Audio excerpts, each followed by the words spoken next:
Imagine it is the 2016 United States presidential election. The two candidates are Hillary Clinton and Donald Trump. It is a safe bet that you dislike both of them. So, what do you do? Do you pick the lesser of two evils? Do you vote for a third party or write-in candidate? Do you leave it blank? But have you ever stopped to wonder why there are only two real options? Why are third parties like the Libertarian, Green, and Forward parties considered spoilers? And what is first past the post? To explain what first past the post is, we first need to explain what a voting system is. A voting system is any set of rules whereby the votes of citizens determine the selection of executives and/or legislators.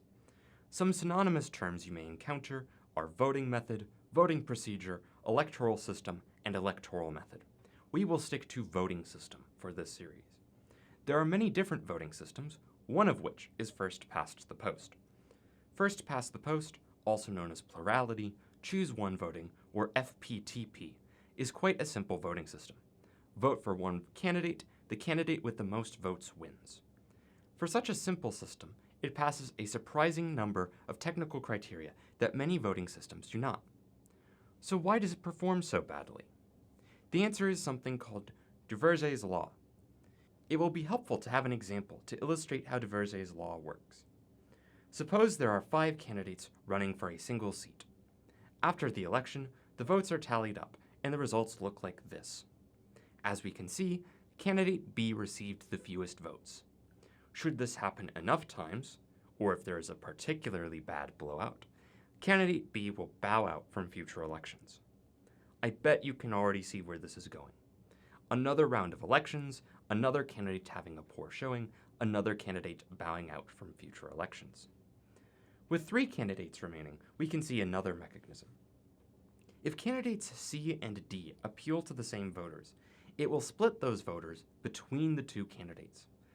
Unless those voters make up more than 2/3 of the entire electorate, there is a chance the other candidate will win. This phenomenon is known as vote splitting, and the candidates responsible for it are known as spoiler candidates.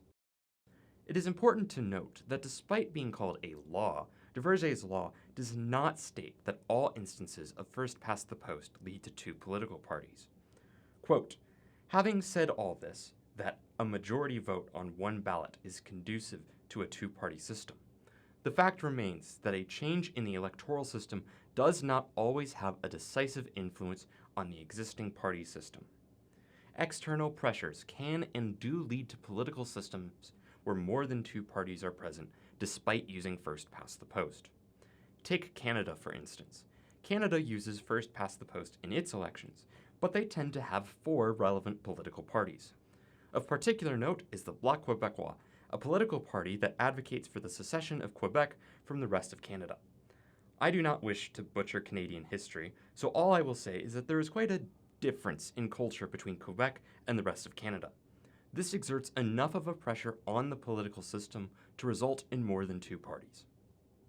So, first past the post is a subpar voting system that places a strong pressure on the maximum number of viable parties.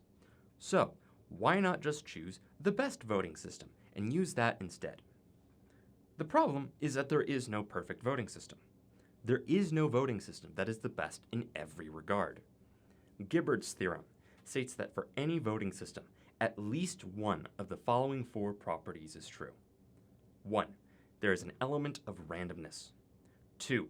There is a dictator, a single voter that controls the entire outcome of the election. 3. There can only be exactly 2 candidates. 4. The voting system is susceptible to strategic voting. The last property is the one most voting systems end up having, so let's focus in on that. Suppose there are 3 candidates, Alice, Bob, and Charlie. Vicky prefers Alice to Bob and prefers Bob to Charlie.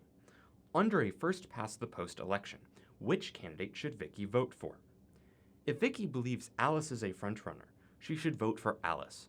But if she believes that Bob and Charlie are the top 2 candidates, she should vote for Bob.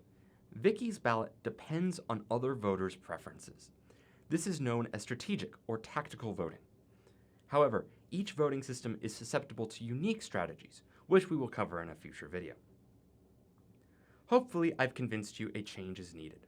But let's be honest, Maybe a lot of the technical stuff went over your head, like it did when I first learned about it.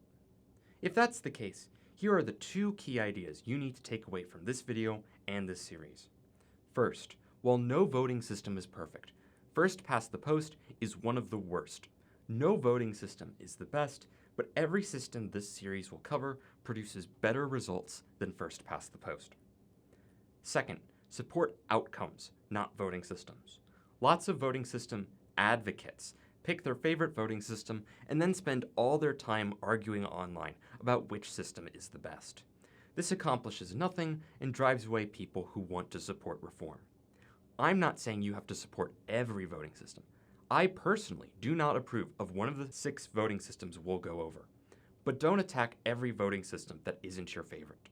When a better voting system comes to a vote, ask yourself this: can you afford to say no?